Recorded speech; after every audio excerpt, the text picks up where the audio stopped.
quick introduction, right? You know what I'm talking about. Because there's a certain man that loves Indiana. Truly loves Indiana. Sure. And he loves our country dearly, dearly. But here's the story. I checked it, and I knew it was good. I didn't even know it was this good. But, you know, Bobby called me up. He called me up about a year ago. And he said to me, "Hey, Donald, I don't know him. I didn't know him. I knew of him. He was, to me, the best. You don't get any better. Tough, tough. Would you say he was tough enough? Would you say? But, you know, not just tough. Smart, tactical. He was a winner. He was a winner. And still is a winner. Believe me, the best. So he just calls me and he said to me, run. This was before I decided to run. I was thinking, I mean, you know, doing that is hard. It's hard to run. It's like, what do I need this for, right? My wife is saying, what do you need it for? We want to make America great again. That's all. That's all. We're going to do it. We're going to do it. And, you know, we have a chance. We have a chance, honestly, and I see this because no matter where we go, we have thousands and thousands of people. And I think we have a chance to make America greater than ever before. I really mean it. With that being said, we can't slip. We can't slip. We can't have another years of effectively Obama again. We can't. Can't do it. All right. So Bobby called and he said, you know, if you ever run, if you decide to run, because people were talking maybe I'd run. If you decide to run, I would love to endorse you, to help you if you decide to run, because you could be good, real good. So I said, you know, Bobby, I really appreciate that. At first I had to make sure it was really him. And we did. And it was really him. I said, give me a number, Bobby. He gives me a number. I put it down. I put it aside. And that was a year ago. And then on June 16th, I decided to run. And who knew that Indiana, usually, you know, it's over or something, but all of a sudden, Indiana's going to have such an unbelievable impact on the decision on who it's going to be. Who it's going to be. And I'm the only one going to beat Hillary, and we'll beat her so badly. So badly. These others will not. The others are just cookie cutters. And I watched Ted Cruz this morning. Oh, I can't listen. So dramatic. Can't watch. So anyway, so I called Bobby. I said, hey, Bobby, it's Donald Trump. He goes, I've been waiting for this call. That was 3 weeks ago. I said, is the offer still good? He said, it's good. It's good. When do you want to do it? And we did it last night, and the place went crazy, okay? Because he's a winner. He is such a... We like that. I mean, and that's what we need in the country. We don't win anymore. We're going to start winning again. So I'm with his friend, and Charlie's back there, great friend of Bobby, and I said, give me the whole thing. I knew he won the 3 national championships. He won the Olympics. He won the Pan Am Games. He won 900 games. 900 games. Then he had the perfect season, okay? He had a perfect... And I didn't realize this. In fact, I was surprised. There hasn't been a perfect season since. And he said, I said, do you mind if I talk about... Because the season before that wasn't so bad. He lost 1 game, right? He said... And it was my fault as a coach, Donald. And I want you to tell them that. Just say, if he didn't screw up, he would have had 2 perfect seasons. I said, Bobby, I can't say that. He said, it's okay. It was my fault. But, I mean, think of it. He had 1 loss, and then the next season he had a perfect season. And he loves you people. That I can tell you. So I want to introduce a total... absolute winner, smart, tough. He's got the whole package. And the fact that he endorsed me means a lot. And then I'm going to come back and we'll talk for a little while, okay? Bobby Knight. Bobby Knight.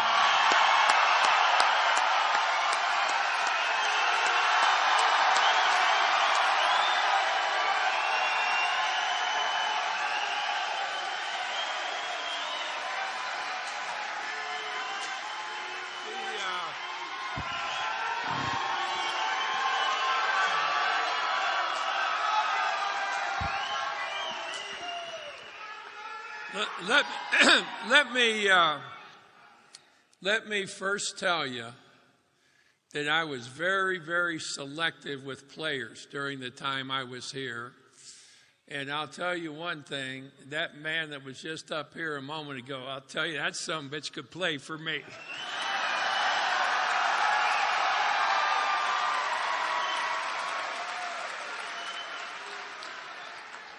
This was a real neat thing for me because I have for some time leading up to where we are now felt that above anything else, this country needed Donald Trump, and that was before I ever even got to know him. I thought that just reading about him and studying about him. And I think it's a tremendous opportunity that you folks have. You know, I have never voted. I'm not here to represent the Republican Party. You know, quite frankly, I don't give a damn about the Republicans.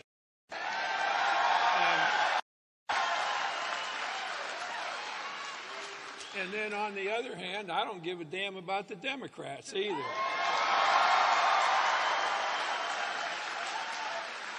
But I really think that we have, as Americans, a great opportunity not to represent a political party, but to pick the best that we have available to lead the United States back to where we want it to be.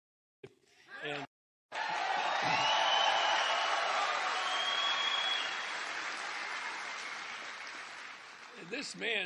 this man's not a Republican. He's not a Democrat.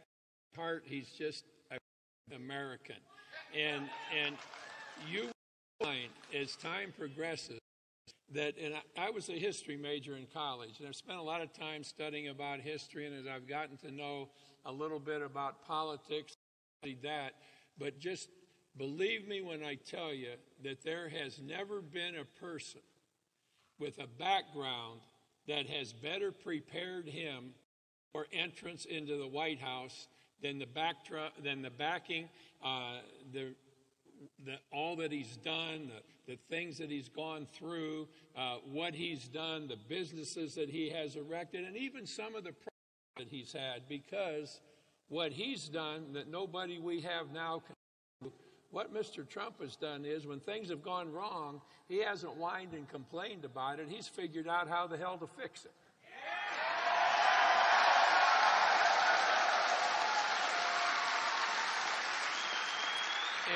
And that's one thing that you can bet. I mean, he's going to take care of things that have not been taken care of before. And you folks here in Indiana, first of all, let me tell you that I want to thank you for having had the opportunity to coach here, because basketball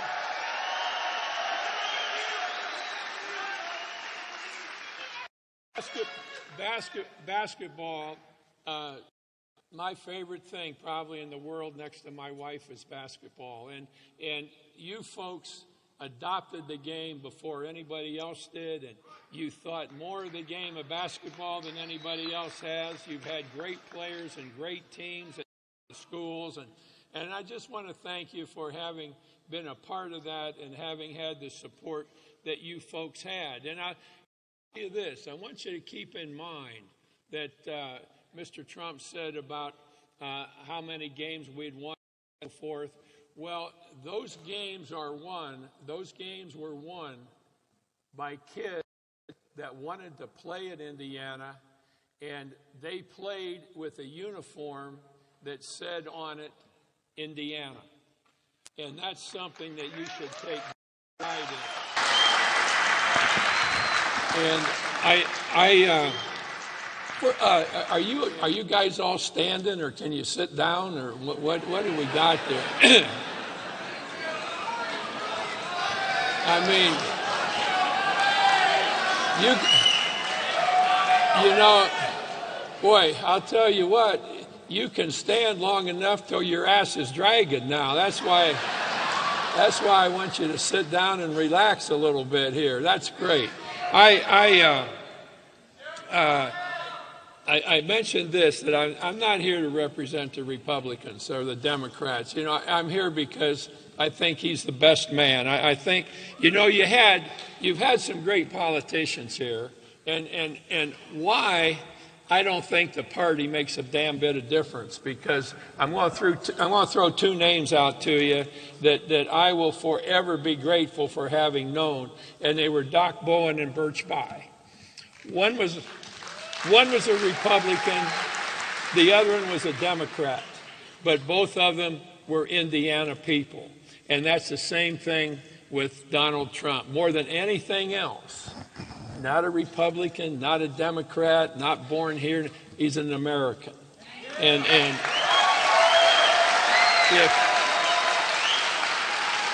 if you folks will get together and go out and vote for this man, you will be putting him on the first step for the United States to recovery as what we all want.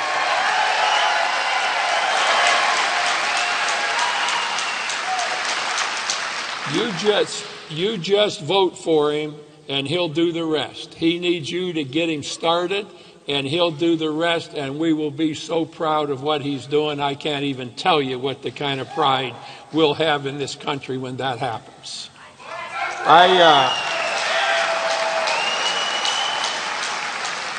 Tell you my little story that I think is important. I've liked this story, kind of made it up myself. I always kind of thought that when I coached, I was in charge. You know, I didn't need somebody else to tell me who to play or how to play or anything else. But I'm a great fan of the man in charge, the man or the lady in charge. And whichever male, female,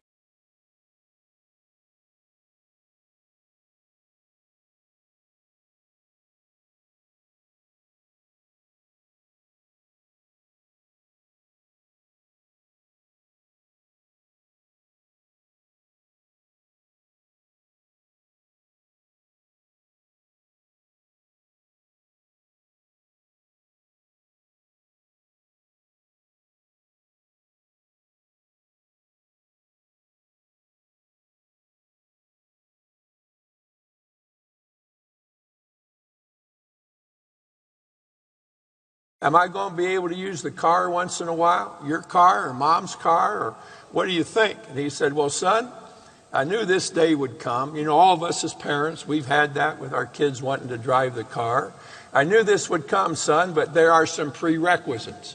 Number one, your grades have slipped. Number two, mom isn't real happy with the way you treat your brother and your sister. Number three, we've got a couple of other things where you're supposed to be doing some work with things and you haven't gotten it done. And these are prerequisites, son, that when you get hold of, then we'll talk about the car. But now there's one other thing too in this little group of prerequisites with the car, and it's that damn long hair of yours. I am tired of seeing it. I've told you about it, and that's one of these prerequisites. And when you come to see me, John, then we'll talk about it when you think you have fulfilled my prerequisites. But 3 weeks later, Johnny comes in to see his dad. Dad looks at him and said, well, son, I think you're here to talk to me about our prerequisites. I said, Mom is really pleased with the way you're helping with the youngers. You've done a great job with your academics. You're back in stride where you should be. And everything I've required of you you've accomplished. And but John, there's one thing left, and it's that damn long hair that you still have. And John looked at his dad and he said, well, Dad, now among other things, you told me that I would get an awful lot out of reading the Bible, not necessarily the religious side of it, but all of the great things that are in it, and suggestions and thoughts and ideas. And Dad, now this is a man in charge, and that's why we need this guy, because he'll be the best man in charge in history. And here's what happened by the man in charge. He looked at his son and he said, you've done really well, John. And yet, you have not fulfilled that last prerequisite, that damn long hair of yours. Well, now, Dad, it's partly because of you, because you suggested that I spend time reading the Bible. And when I was reading the Bible, I found that Matthew, Mark, Luke, John, and Jesus himself all had long hair, Dad. And his dad looked at him, and this is the kind of man in charge we all want. His dad looked at him and he said, "Son, you are absolutely right about that." And they walked their ass off everywhere they went.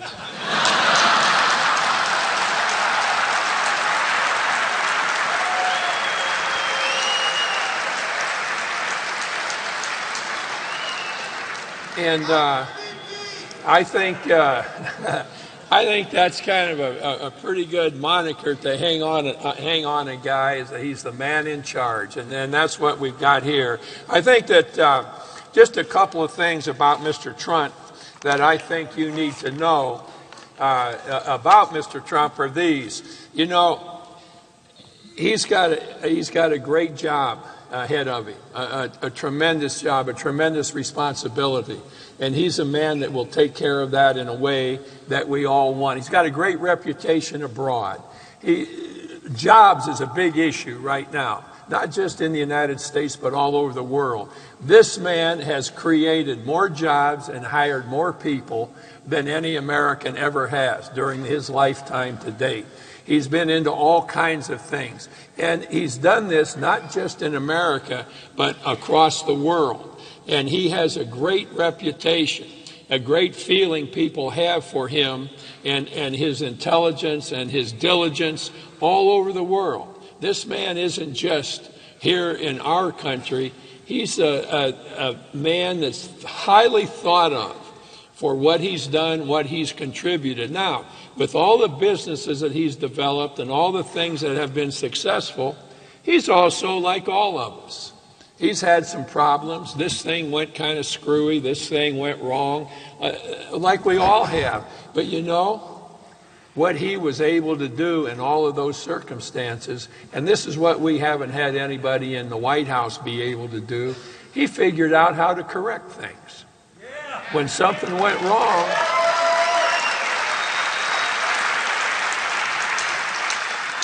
when something went wrong, he figured out a way to correct it. And he figured a better way to do something. And that's going to be astronomical as far as this country is concerned. A man who not only gets things done, but he gets things done in the right way. And when something needs to be corrected, he can correct it. Now, I'll guarantee you a couple of things in the Trump administration. Number one, how many of you have sons, daughters, friends, or whatever, military people who are kind of spread out around the world? How many, wherever they might be? Just raise your hands, wherever they might be. We in a Trump administration will never, ever have anything close to what happened in Benghazi.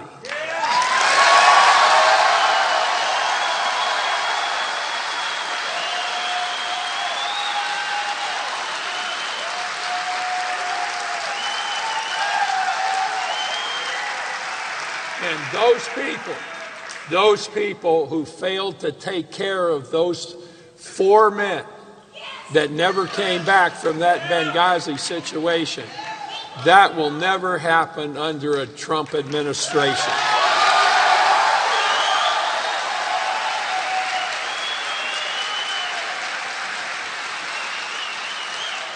The White House and the military have not had a particular great relationship over the years. Donald Trump will settle that the first day he's in office, because he has a tremendous respect for the military. And with that, I want every person in here, male or female, that has had any association with any branch of the United States military to please stand. I'd like all of you to please stand.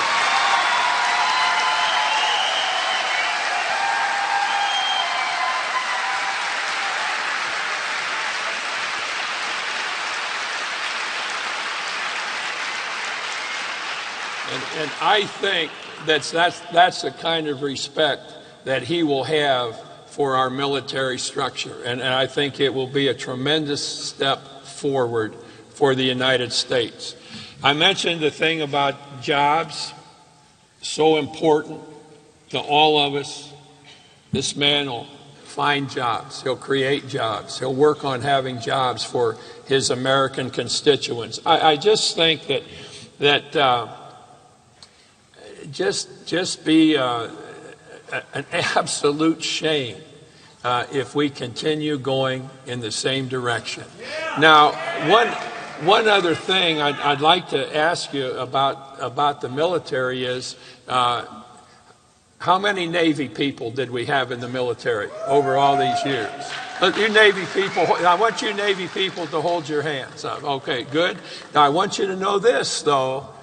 You may not like this. I want you to know this. I spent 8 years at West Point with the Army, and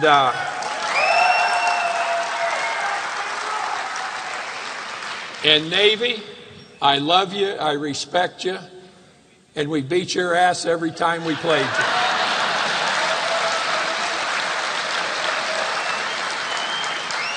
But what we'll see now is a great relationship between the White House and the military. And they will be able to count on us, and we will be able to count on them. Another thing about Mr. Trump is he has a great ability to find people. And you got to find a lot of people in politics. And he has a lot of ability to get the right people in the right positions. And also he has a way of getting rid of the people that shouldn't be there. And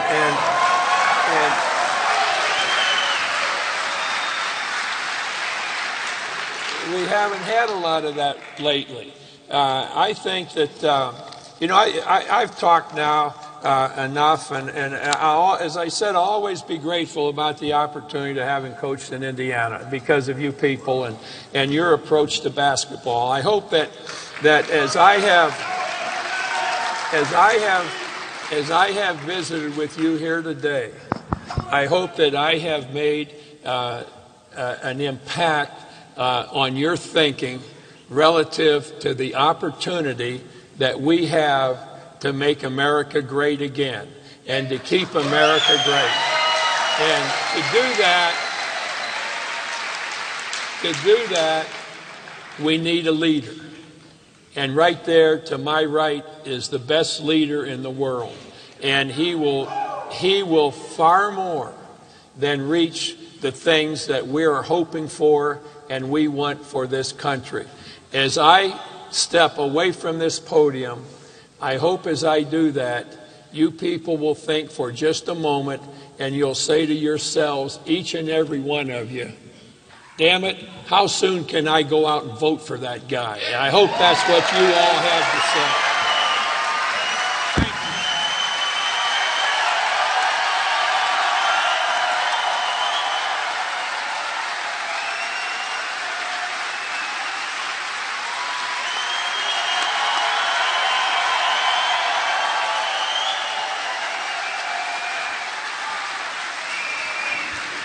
How's that? Good?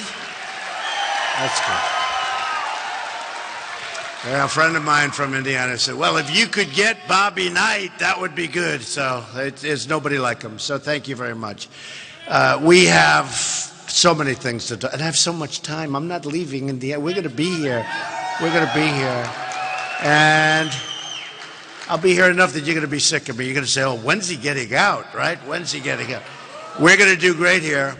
And I guess all of the polls are indicating we're going to do well. And it's very important. Getting out to vote on Tuesday is so important. We have a movement going on. You know, in a way, I call it the smart movement. We want to be smart again. We're not smart anymore, folks. We don't win anymore, but we're not smart anymore. So we call it the smart movement, and that's what I want to have. So let me ask you, is there somebody named Chad here? He was wearing a blue shirt. He was on television this morning on NBC. Where's Chad? You know, because outside we have thousands. And in another room, is that Chad? Is that you? Were you interviewed? Were you wearing blue before, or is that it? Oh, there it is. That's it. That's my Chad. He was so great. He was so great. Right? On NBC. I was watching this morning, and they're interviewing. He's standing in line for hours, right? Hours. And they come up to him and they start saying, well, what do you think? I love Trump. You know, these guys are the world's most dishonest people. They want you to change, and, you know.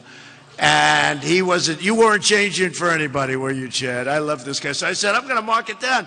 If I see Chad, I want to give him a little shout out. Thank you. You know, we have. Now, tomorrow you'll see Chad announces that he's running for mayor.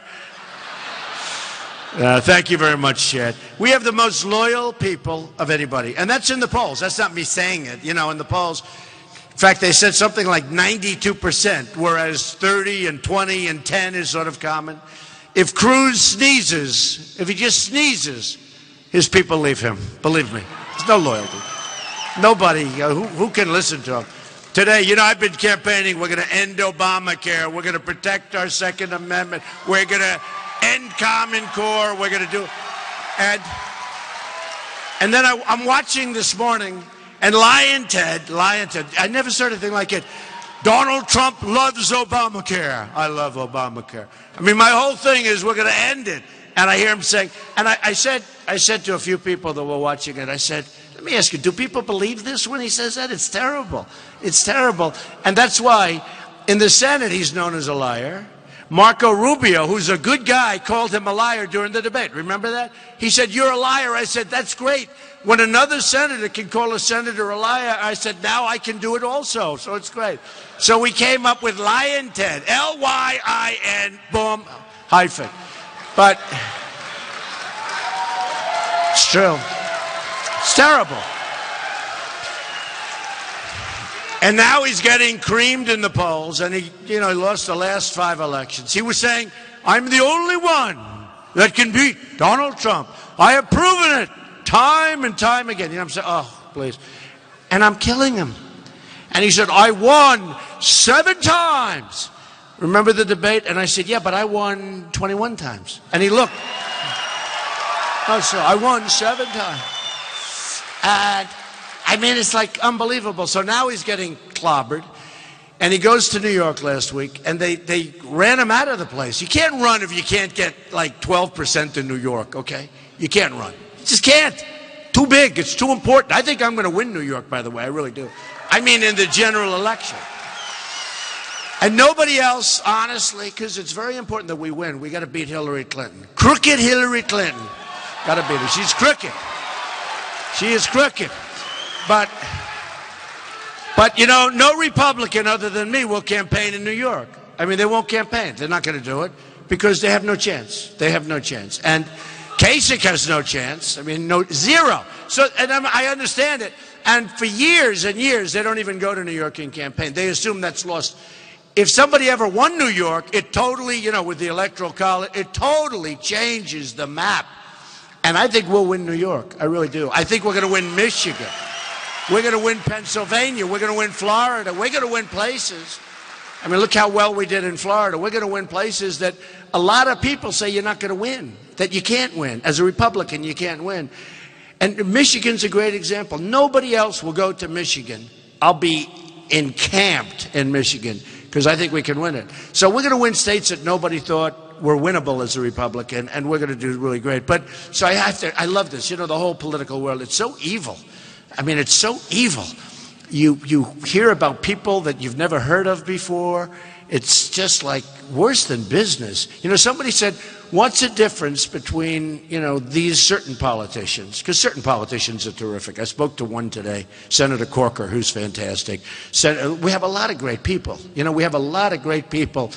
Jeff Sessions, Senator Sessions, he's fantastic. And there are others. And you know, once we get to the top, it's going to be so magnificent. I mean, so magnificent. But you saw what happened. So Cruz had this horrible thing. He came in third, meaning he came in last in all of these states. He did horribly, came in last in New York. Then we went to Pennsylvania. We went to all these people. He didn't even, I mean, he went and they said, don't even come here. And he got ridden out of town. And he left. And I hate to tell you, he came to Indiana. He might as well come to Indiana because you're going to lose all those elections.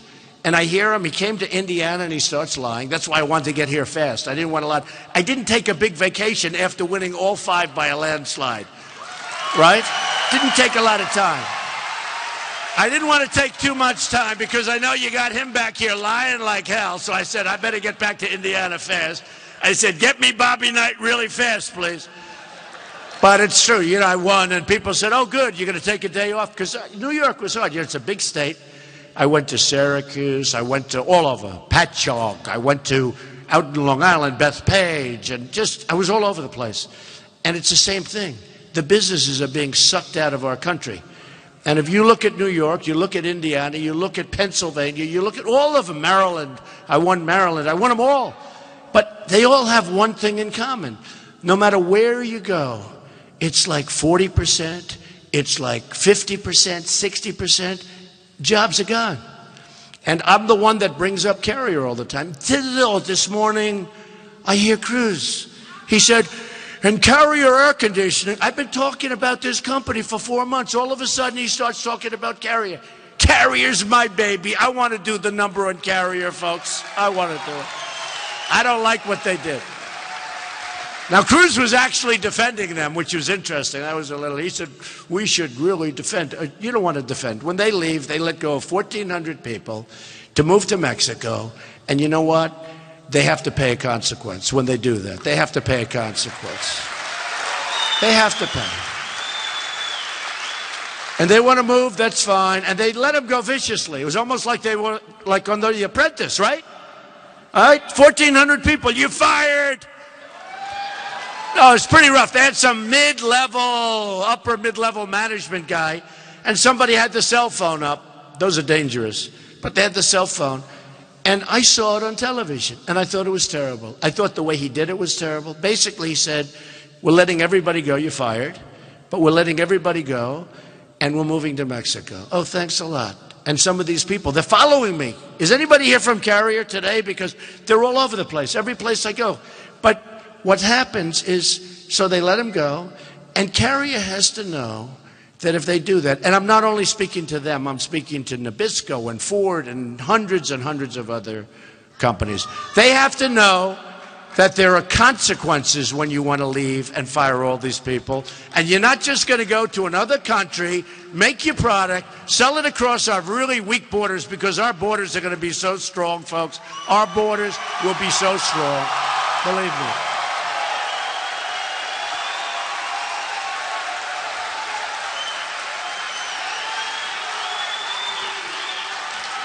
So you're just not going to make your product, sell it across the borders. And this goes for all, not just air conditioners. And I would tell them. Now, ideally, I'd tell them early. And in all fairness, you know, the federal government has to set a standard. You can't do it from just a local basis. Unless they're moving to another state, then you got to fight it out. But we're keeping them in the country. But people aren't doing that. They're moving to Mexico. Mexico is a mini China right now. If you look at the automobile industry, what's going on in Mexico is incredible. NAFTA is a disaster. NAFTA was one of the worst things ever signed in the history of this country from an economic standpoint. NAFTA, it sucked our jobs away. It sucked them away. And John Kasich approved NAFTA when he was in Congress. He was a deciding vote for NAFTA. And it was signed by President Bill Clinton. There's a relative that's going to be running for office. Signed by Clinton. No, but I mean, you look at your empty factories. You look at what's going on. You look at, by the way, and you talk about an industry that's getting hit. Take a look at your steel industry, and I know what to do to fix it, folks. Believe me, these guys don't. These politicians don't know. Look at your steel industry in Indiana. And you look at U.S. Steel and these great, great companies at one time, and now it's like they're just not the same deal. And we're going to change it around. You know, China is dumping like crazy. They're dumping all over the place. And people said to me, oh, but maybe the product's going to cost more. And, you know, that's true. And they never say the second part. But we're going to have jobs, and that's going to more than offset the price, because we're going to have jobs again. We're going to have jobs. Our jobs are being taken away. And we're going to have a time, if I win, where Apple is going to make its product in the United States. So you watch. You watch. So Kasich approved NAFTA.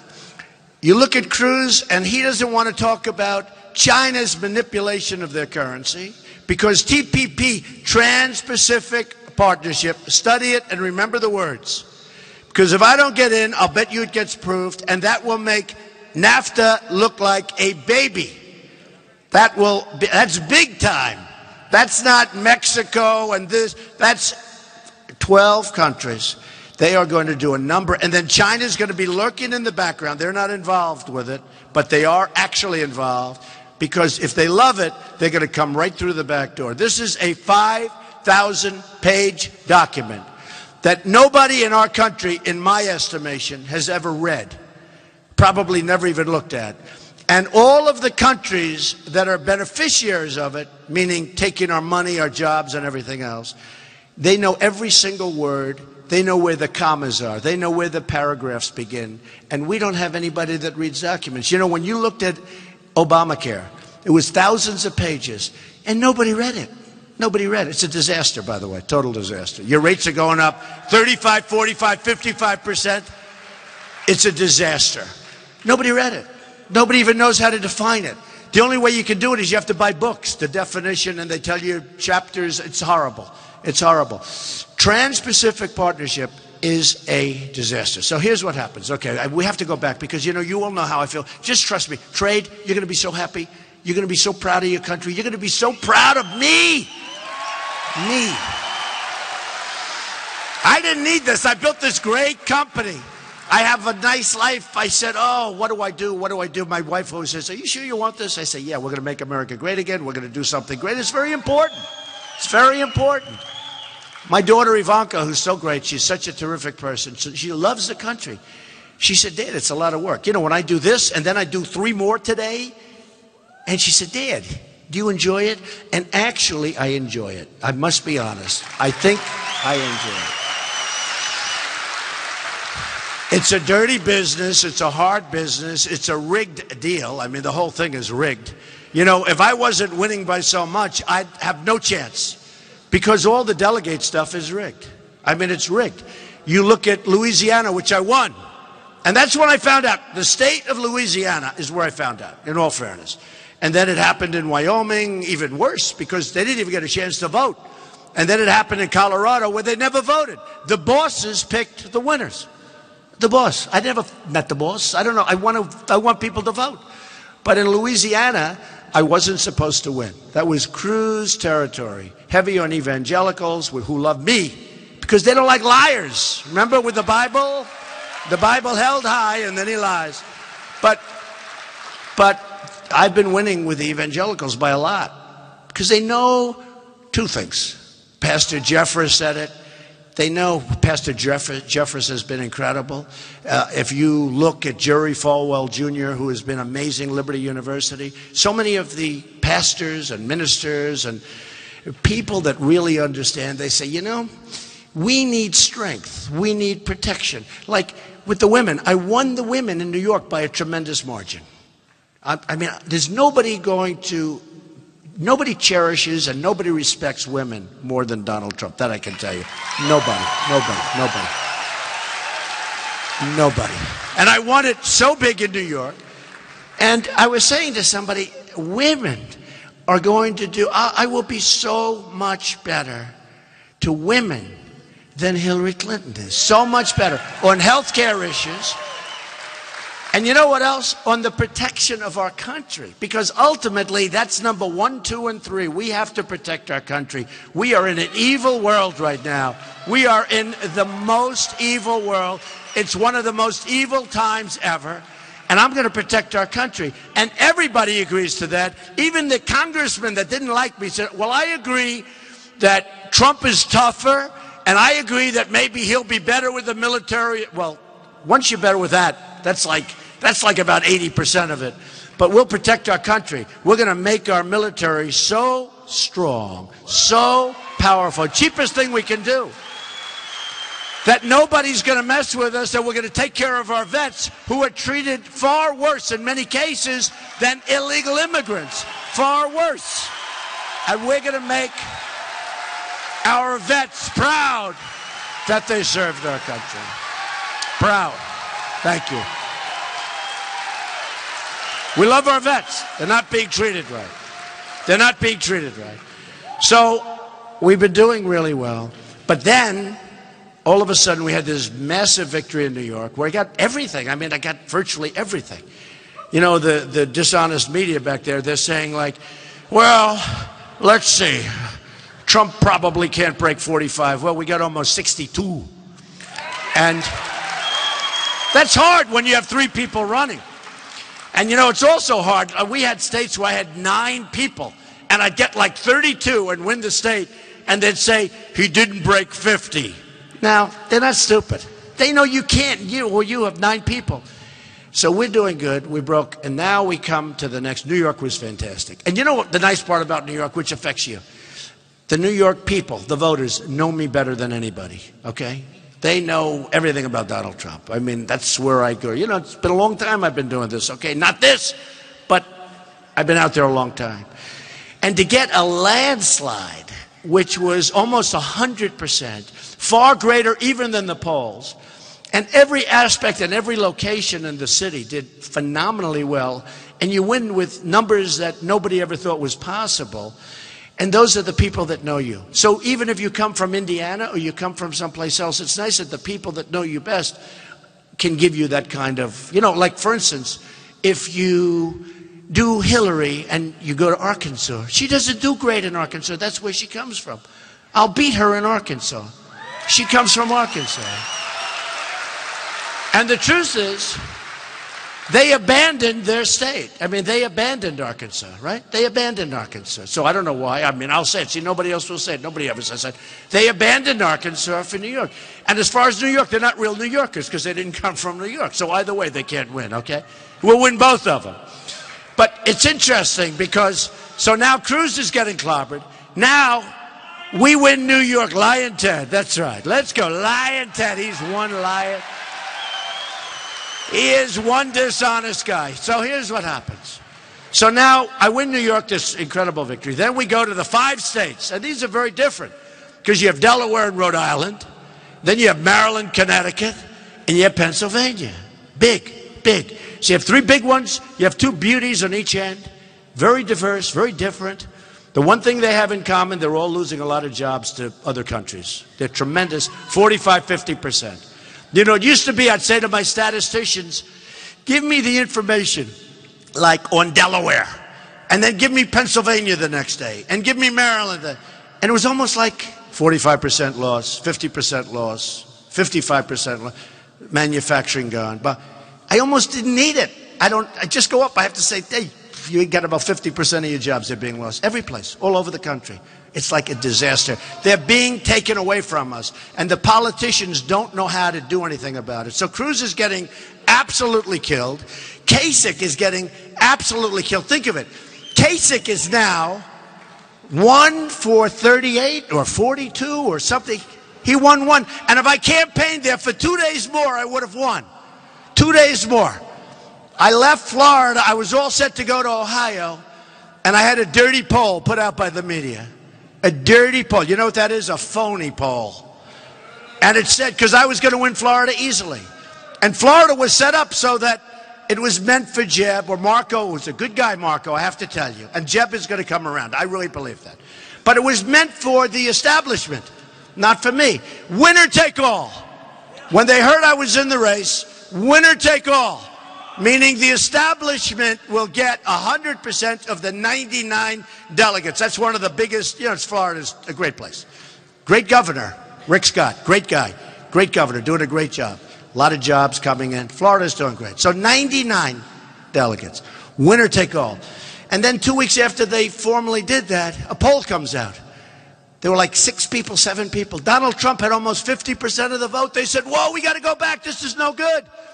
And then I won Florida. Big. I wouldn't let him change it. But it's a rigged deal. You see, it's rigged. And what happened is, with Louisiana, I was down. like 4 or 5 points. But I know people in Louisiana, like I know people here. The Hilberts, I have so many friends here. And they're unbelievable people. And I said, let's go to Louisiana. I got 3 days. Let's go around and campaign. You know, I've never done it, so it's fun for me, right? I've been doing this for 9 months. Am I doing a good job for 9 months at all fair? You know, it's funny. When the results came out a couple of days ago, the results came out, and it was Trump wins in a landslide, all of those 5 states, and Trump wins in a landslide, New York, the week before. And one of the pundits, who actually hates me, which is interesting, but they said, you know the amazing thing? He's only been doing this for 9 months. He's beating these senators and these governors. They've been there for like 20 years and 30 years. He's been doing this for 9 months. But, you know, you can be smart. You can be smart. And I've been dealing in politics for a long time. Nobody knows politicians. Believe me, nobody knows politicians like I know politicians. So with Louisiana, so I go, I campaign. Then they have their election different from you. Yours is Tuesday. You got to vote. Is everybody going to vote on Tuesday, please? So different. They have their election on Saturday. And I go Friday night. I say, I'm going to be there. And I land, and they have this massive, massive hangar. And the place is packed. Thousands and thousands and thousands of people. And it's brimming outside of the hangar, through the doors, practically through the windows. I mean, the people were all over the place, going back into the runways. And I say, I think they like me here. Just like outside. You know how many people, you're in this room, and then we have another room that's bigger, that's packed. And then outside, we have thousands of people listening to what I'm saying. You believe it? You believe it? No, it's amazing. And it's like that all over. Because we have a movement, and everyone's talking about it. I'll tell you, everyone's talking about it. So I go to Louisiana, and I campaign for a few days, and I see there's something going on, because they want jobs, and they want strong military, and they want to get rid of Obamacare. They want all the things that we all want, right? They say Trump figured it out. I said, there's nothing to figure out. People are making less money now in real wages than they made 20 years ago. And they're working harder, and some of them are working 2 jobs and they're making less. It's supposed to be the other way around as we get older, right? It's supposed to be. But don't feel bad. I'm working harder also, so I am working harder. But the truth is, look, I go to Louisiana, and I have this big crowd, and the next day they have the election on a Saturday, and the results are announced that night. Trump wins. I wasn't supposed to. It was supposed to be Lion Ted Cruz wins. And I do great with the evangelicals, and they really brought me over the top. So I win Louisiana. Then about 2 weeks later, they're showing me everything, and they're showing how well I'm doing, because I'm winning South Carolina. I'm winning so many places, right? I won the South. I wasn't supposed to win the South. Alabama, Arkansas. We win Kentucky. We win Florida. We're winning all these places, some of which I was not supposed to be winning. And I win by landslides. Then we win in Massachusetts. I win Alabama, Massachusetts. That's quite diverse, right? So we win, and they're showing me how well I'm doing. And I see Louisiana, and then I see delegates. So I win by a lot of votes, Louisiana. Then on here is right-hand column, it says delegates. I said, wait a minute, what's wrong? They said, what's wrong, sir? I said, I won the state of Louisiana, but why do I have less delegates than Cruz, who I beat? Oh, well, he went there, and he started whining and dining all of these delegates, bringing them out for state dinners, bringing them out for steak, for hotels, for maybe cruises. Maybe they went fishing with all of these people that he's paying. I said, wait a minute, I don't understand. This is my first, don't forget, you know. And I realized it's a crooked system. So I said, wait a minute. So I won the state, but I get less delegates than this guy. That was my first. Who the hell would ever think this could happen? So then I hear about Colorado, right?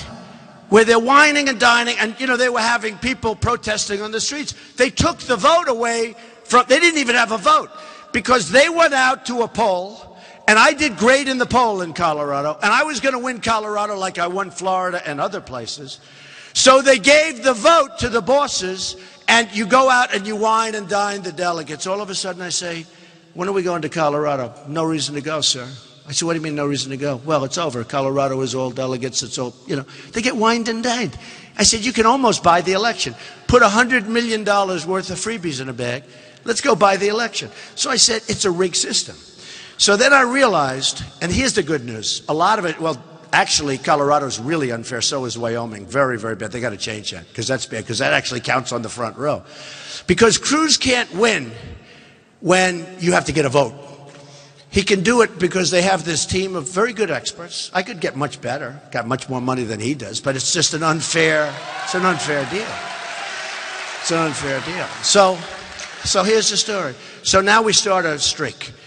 And we win in Arizona, and we're winning all over the place. And the only way it's working for me, I mean, I'm still not happy, and we're going to do it on the first ballot. And when you hear he signed all these delegates, they're signing them for second, third, fourth, and they're not signing them for the first ballot. The first ballot, fortunately, they're locked in, right? They're all locked in. And Pennsylvania had the same thing. I won in a massive, massive landslide. And they have a great Republican chairman. And really a great guy, Mr. Gleason, great guy. But he's a fair guy.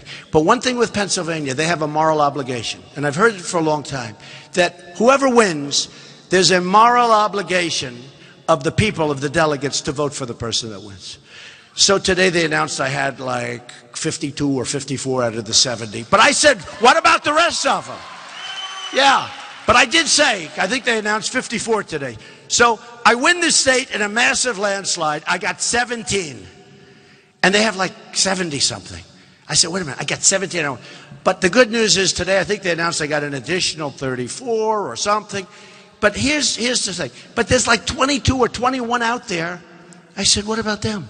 What about them? I won in a landslide. I won every county. I won everything. What about them? Well, we'll work.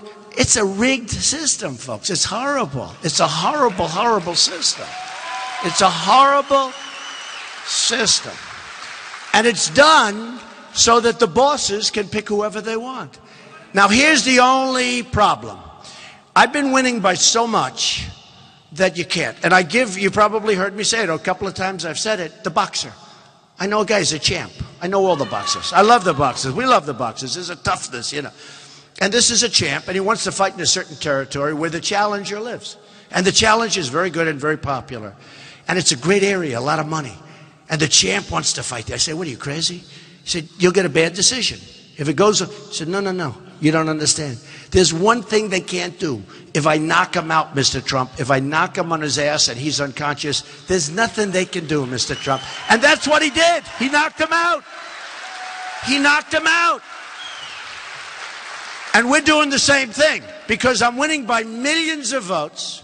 And in fact, today, with a long way to go, although we don't have a long way if I can win in Indiana. If I win, we win. It's over. It's over. If we win in Indiana, it's over. But, you know, with a long way to go, millions and millions of votes. California, New Jersey, all great places. Great places. Oregon, state of Washington, New Mexico, lots of states.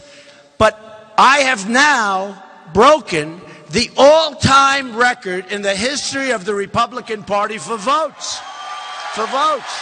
And we're not even done. I mean, we've already gotten more votes than Mitt Romney got through the whole thing, who unfortunately let us down. He choked. What can I tell you? That was an election should have been won, folks. That was an election should have been won. You know, I backed him. We lost. I backed McCain. Nice guy. But we lost. I said, this time, folks, we're going to do it ourselves, okay? We're doing it ourselves. But I'm watching the television this morning, and I see it in the papers. In the history of the primaries, it said, Donald Trump breaks the all-time record. I said, how can I break a record? We're like, 3/4 through. I got more votes, which to me means much more than delegates, to be honest with you. You know, it should be based on votes, not based on people that are, they like a certain steak in a certain place. But with that, I have now a lot of loyal delegates. They've been great. But it should be based on votes. It should be more based on votes. All right. But what happens is, so I break the record, the all-time record, and I'm saying to myself, I can't believe it.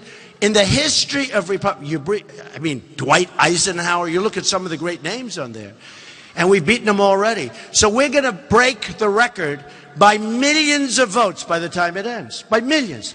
And I'm saying to myself, how would you like to be the guy that's running the party, and Reince, I think, is a good guy, Reince Priebus. He runs RNC, Republican National Committee. But how would you like to be the guy where Cruz goes around and, you know, I would never use the word bribe. Some people would say bribes the delegates. I would never say a thing like that. But he gets, you know, the steaks are really good, really expensive, or maybe the trips to Paris or whatever the hell they do. And they get these delegates on the second and the third and the fourth round. You know, they're committed. Why? Because they like to have good meals, right? So, which I'm not doing. But I have the first. But let's say we're 20 short or 100 short. But let's say, and we're not going to be, we're going to get it in the first, by the way. Don't worry about it. I don't want to scare you. I don't want to scare you. Don't worry about it. But let's say we were 30 or 40 or 100. You know, let's say we should. Okay. So now you have Trump, who goes to a second. And I don't care about the second, right? I'm not playing for the second. That's why when you hear Cruz got delegates, he got them for the second, third, fourth, etc. It doesn't mean anything if you win on the first. How would you like to be the man that has to make the decision where Trump got 5 million more votes, broke the all-time record in the history of the Republican Party in primaries, has 500 delegates more than Cruz, and beyond that with Kasich, okay, beyond that. I mean, you know, I've been calling Kasich 1 in 38. I actually think, including the islands, he's now 1 in 42. Okay, so I have millions of more votes, hundreds of more delegates. We go to a second ballot, and you put in a guy that lost by 5 million votes and hundreds of delegates. I don't think it can happen. I think there'd be a little problem. No. How do you do that? How do you do it? If a man has, and then they do polls, and the polls are asking very specifically, if something like that should happen, what? They all, 72 or 74% say you got to go by whoever gets the most votes, which is really, I think, the right way, okay? But can you imagine that? Now, Cruz is no good at this stuff anyway. But can you imagine if he got 5 million votes less, 500 delegates less, and he becomes the nominee? And he's no good. He can't campaign properly. He doesn't speak properly. It doesn't work. So here's what he does. So he forms an alliance, right? A coalition. He forms an alliance. He colludes. It's called collusion. So he sees he's getting killed. He's getting absolutely annihilated in New York. Now he gets annihilated this last weekend and this last week in 5 states. And he says, boy, I'm in trouble. And I'm going to Indiana. I'm in trouble. So what does he do? He gets Kasich to join together. Stop Trump. And I see these negative ads. They're phony as hell. By the way, they're so wrong. A couple of them are right, but that's okay. But they're for the most part, they're absolutely wrong. I mean, absolutely wrong. They're vicious and horrible. I'm watching television at my Holiday Inn Express. Everyone thinks I fly back home every night. No, they all say, these, you know, the liars back there, they say, Donald Trump gets in his 757 Boeing and he flies back home. And then he comes... I don't want to fly for hours and back and forth. I don't even want to spend that money. You want to know the truth. I'm at a Holiday Inn. Can you believe I'm at a Holiday Inn? And I do it. And by the way, and I'm oftentimes at different places, Marriott Courtyard. I mean, I know more about these hotels. In fact, if I lose, I'm going to start buying out some of these chains, I think. So at least I learned something. No, they're fine. But you ever notice they always say, Donald Trump has left Indiana and flown back home to Fifth Avenue, where he stood for the night or slept for the evening in his beautiful apartment. Then he got on the plane in the morning and he flew back to Indiana. Give me a break, okay? So it's just crazy. Okay. But this is the kind of stuff you hear. I call them, you have Lion Ted, but you have liars back there too. Big liars. So anyway, no, it's been great. It's been great. It's been great. And I've enjoyed it. So here's the story, folks. So we have a rigged system, we have a phony system, but we're beating it because we're doing so well and we're doing so much better. And we're going to end up winning, and we're going to make our country so strong, so wonderful, so great. You're going to be so proud. You got to get out and vote, okay? So they form, and I want to talk about jobs, but this is so interesting to me because it's such a con job. You know, I love seeing it. It's just like a total con. So now what happens? He's losing badly. So he forms this alliance with Kasich. You know, the man that eats like with the large bites. You ever see? News conference. Where do you want your news conference? Around my table as I stuff pancakes down my throat. I never... Seriously, did you ever see a guy eat like this? Honestly, I'm being honest. You know, you think, if I have cameras, I tell you, I have a lot of times where I have no choice and I'm sitting and cameras start forming and all. And usually I don't eat. I just sort of don't eat. Number one, I was taught, don't speak when you have a mouthful of food, by my mother, Mary McLeod. My mother said, don't ever eat with your mouth full, okay? And I've sort of remembered that, right? But, you know, I have a lot where there's no time or they just come, you know, they're like brutal. They break through Secret Service. I mean, they can do anything. And all of a sudden I'm eating. And you know what I do? I stop eating. I talk. I don't eat. This guy is always, do you ever notice? It's like he doesn't have press conferences. Every time you see him, he's eating. And he's stuffing his face. I've never seen the pizza. He ate a piece of pizza. I'm telling you, it was 4 or 5 inches long by 4 or 5 inches. And he couldn't get it in his mouth. And he's pushing it in with the fork. And he's got 20 cameras on. I don't understand. So what happens is Cruz called or Kasich called or somebody called.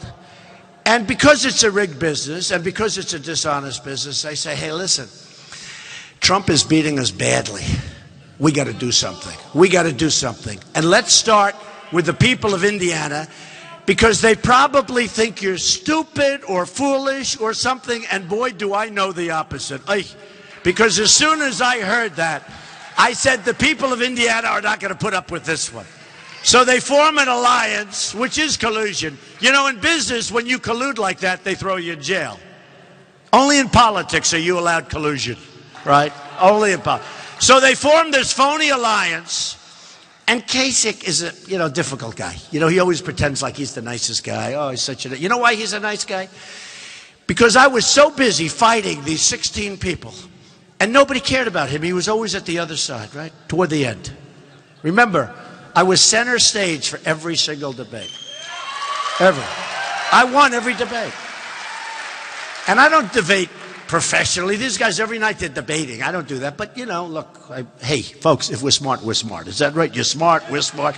I have the smartest people. I have the most loyal and I have the smart. So Kasich's over there, and nobody talks to him. And we're fighting. I'm fighting with Marco. I'm fighting with this one. I'm fighting with Cruz. I'm fighting with all of them, right?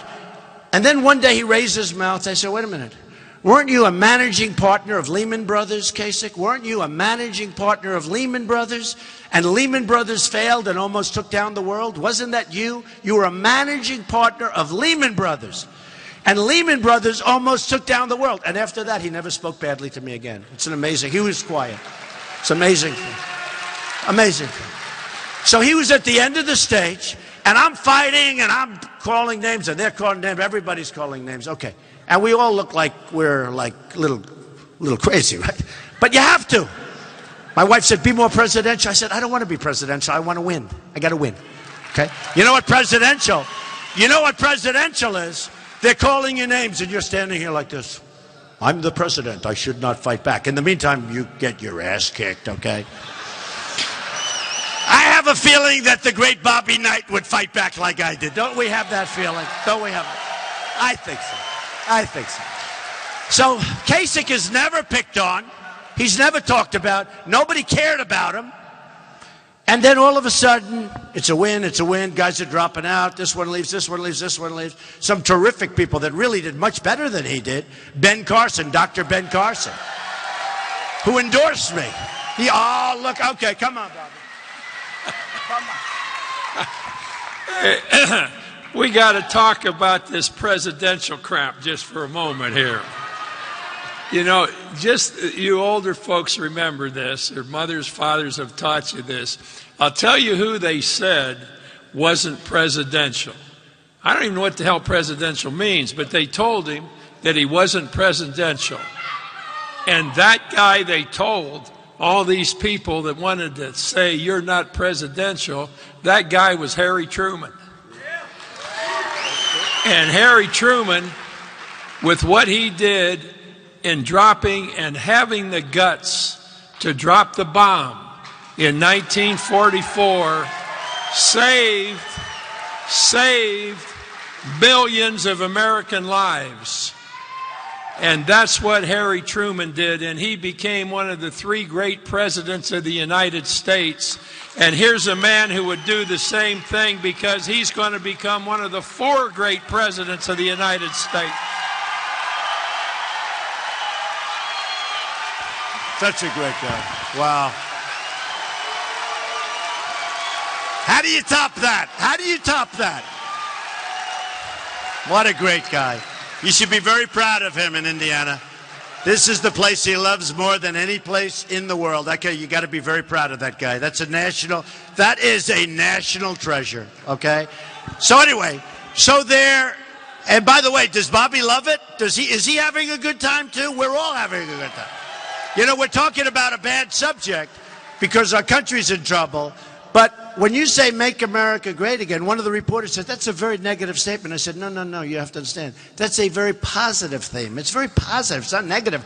It's positive, and it's meant to be, because that's what's going to happen. We're going to make America great again. So that's it.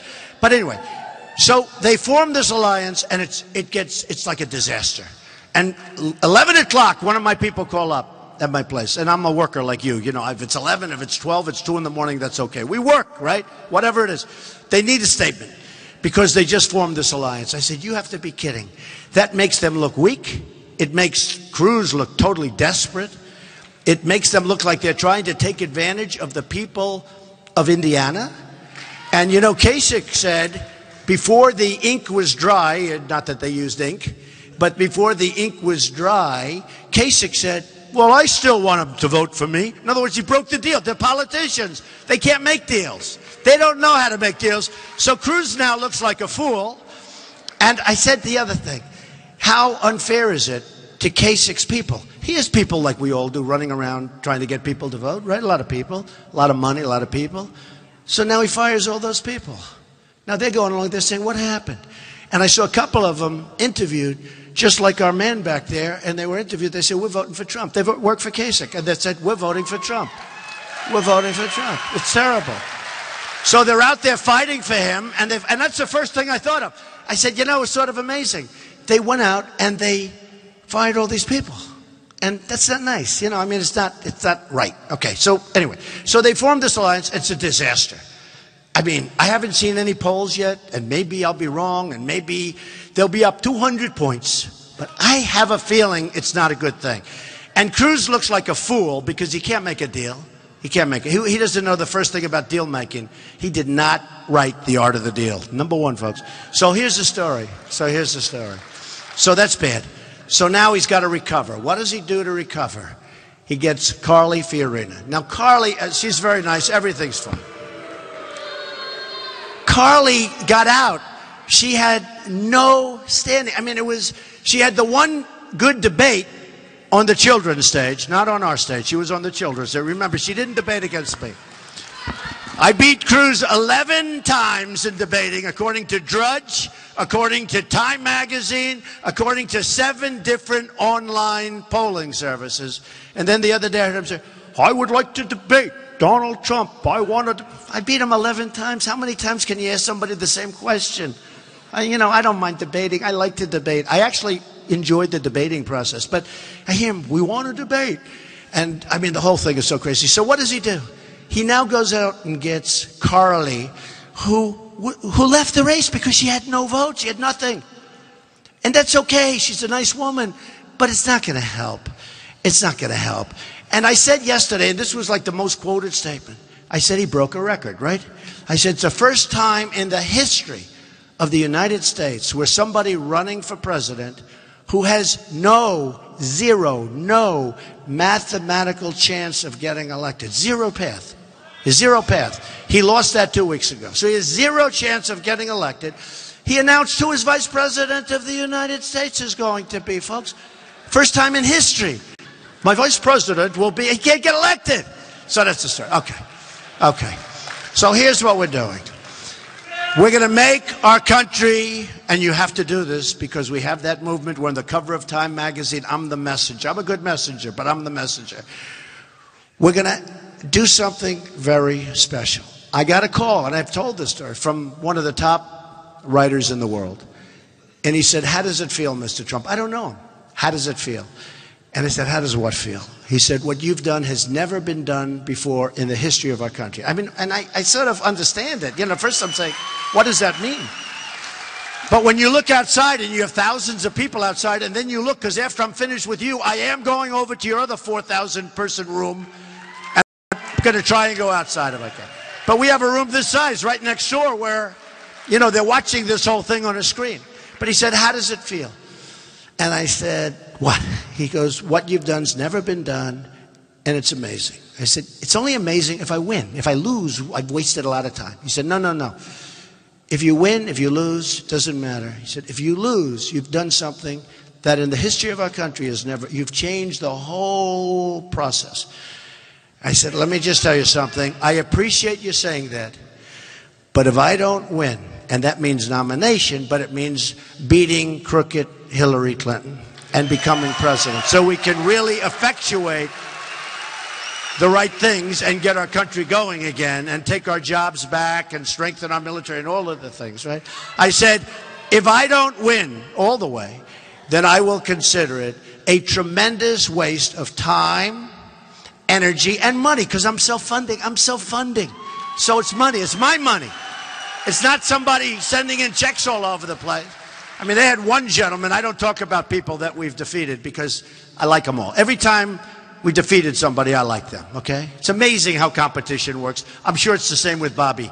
He can't stand him, can't stand him. Then he beats him. Hey, coach, great job. Great coaching job tonight, folks. You know, we beat him. Bobby will say, we beat him by 40 points. Hey, I love him. But when you defeat somebody, you feel a little bit differently. But one of them had $168 million in a fund. And I was first and spent almost nothing. And that person was like last. And I said to myself, who do you want as president? I mean, is that what you want? Who do you want as president? So here's the story. You got to go out on Tuesday. You got to vote. We are going to make things so good. When companies leave Indiana, when they leave our country, when they leave, there are going to be consequences. I've been watching for years as the politicians, because this has been going on for 5 or 6 years. I've been watching for years as politicians have come up with these tremendous. I went to Wharton. I understand complexity. I loved best business school in the world. But you know what? Hardest to get into. Hardest. But you know what? I'll tell you what. I've been watching for years as they try and think, well, we're going to give tax incentives, and we're going to give this, and we're going to loan low-interest loans. We're going to, so complicated. Can you imagine government guys? Let's see, we'll give you a low-interest loan. No, no, no, no. When Carrier leaves and they want to move to Mexico, you're going to tell them, I'm sorry, folks, but enjoy your stay in Mexico. Every unit you make that comes across my now very powerful border, because we will build a wall, believe me, folks, we will build a wall.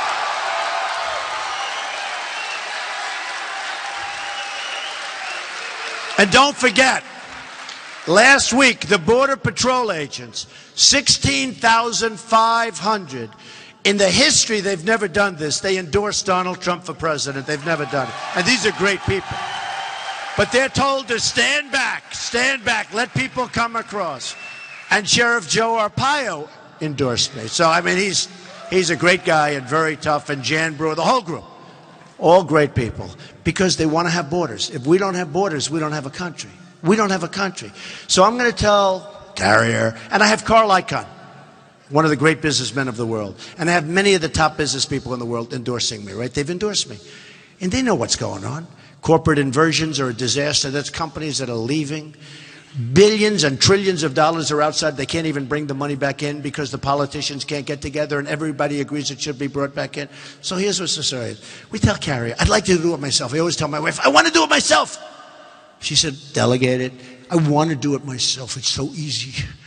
Too easy. I love doing this stuff. You know, I love it. I love it. Believe me, I'm going to make our nation so rich again because, you know, unless we're rich, we can't be strong. We can't be strong.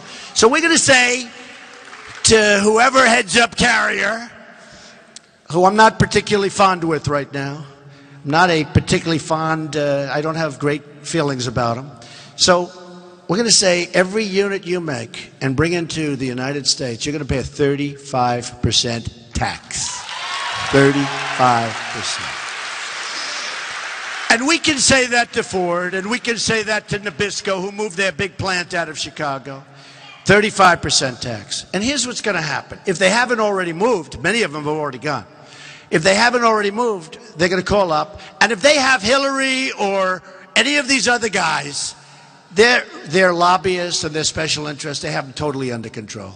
They won't do anything, 100%. With me, I'm working for you folks. I'm not getting their money. I'm not. So here's what's going to happen. They're going to call up and they're going to try and talk to me. I won't even take the phone call. Say, do it, take it or leave it. You know the old expression? We don't use it in this country very much. Take it or leave it. They'll say, Mr. President, we've decided to stay in Indiana. 100%. Not 90%. We've decided. Now, if it's already too late, because, you know, I'm just getting here, folks. A lot of companies have left. Big companies. But they're not going to take advantage of us anymore. So when a company moves out of Indiana or any of our other states, there are going to be consequences. And we don't have to get fancy, and we don't have to talk about low-interest loans at Blue. We have people that are grossly incompetent. So our trade deals are going to be so good, and they're going to be so strong. I met a woman, a fantastic woman. She heard my speech a couple of months ago. She said, Mr. Trump, I love what you say. You are so terrific. The only thing I don't like when you say, and I'm voting for you. She said, but I don't like what you say, we're going to make America rich again. Because that doesn't sound nice. I said, it sounds nice to me. Because we can't, and I explained to her, we can't make our country great unless we're going to bring back our jobs and bring back our money and get rid of, we have 19 trillion in debt. We have health care that nobody can afford. We have horrible schooling. We have horrible roads. Our infrastructure is dying. Our bridges are unsafe. I said, we have to make ourselves viable again. We're not viable. So here's the story, folks. We're going to make great trade deals. We're not going to let China have a $300 billion and a $400 billion, and now it's up to $500 billion trade deficit. $505 billion. $505 billion. Mexico, $58 billion trade deficit. And then they say, one of these guys comes off the stage 2 months ago, said to me, Donald, you know you can't build a wall. I said, of course you can. Okay, you know that story. Believe me, that's so easy. But for a politician, they can't do that. They'll never be able to do it. Then another guy comes up a few weeks later, because I said Mexico's going to pay for the wall.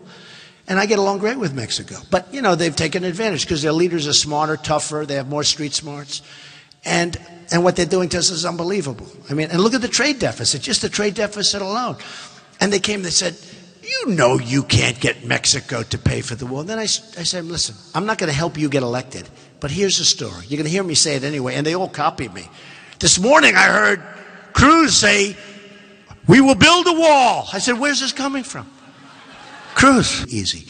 So we're going to have strong borders, and we're going to have people come into our country because we want that. And we want immigration. We want people to come in to our country. But they have to come in legally. They have to come in legally.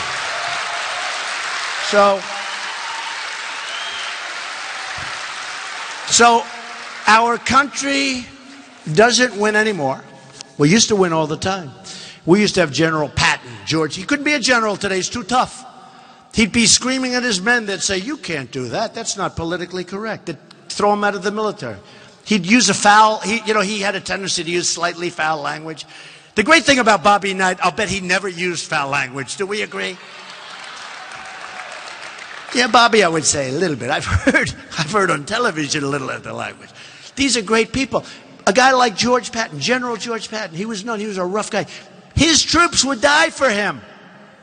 They'd die for him. Vince Lombardi, they'd die for him. Bobby Knight, they die for these people. Okay? And here's the story. We are going to have a military that's going to be so strong, so powerful, so great. We are going to, as I said, we're going to take care of our cherished veterans. We're going to take care. It's part of it. And, folks, we don't win anymore, but we're going to start winning. We're going to win with our military. We're going to knock the hell out of ISIS. We're going to take care of our vets. We're going to get rid of Common Core, bring education locally. We're going to win with education. We're going to get rid of Obamacare. We're going to come up with plans that are so good and so much better and so much less expensive. We're going to win on the border. We're going to win, and we're going to build the wall. And believe me, Mexico's going to pay for the wall. We're going to stop drugs from pouring in. Believe me.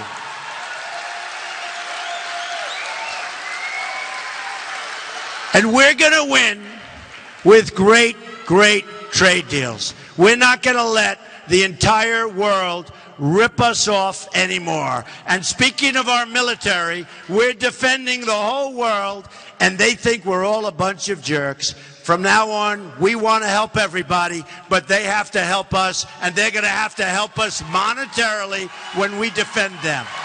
Big league.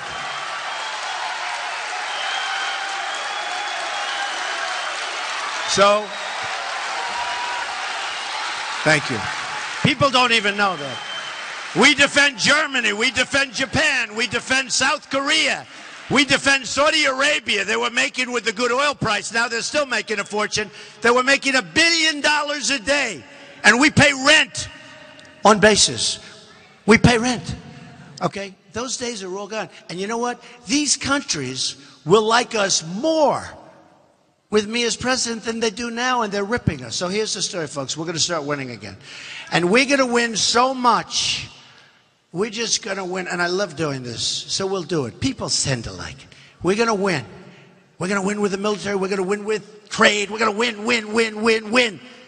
That some people are going to go, no, Mr. President, please, sir, we can't take it anymore. We don't want to win so much. We're not used to it. We're used to losing all the time. Please, Mr. President.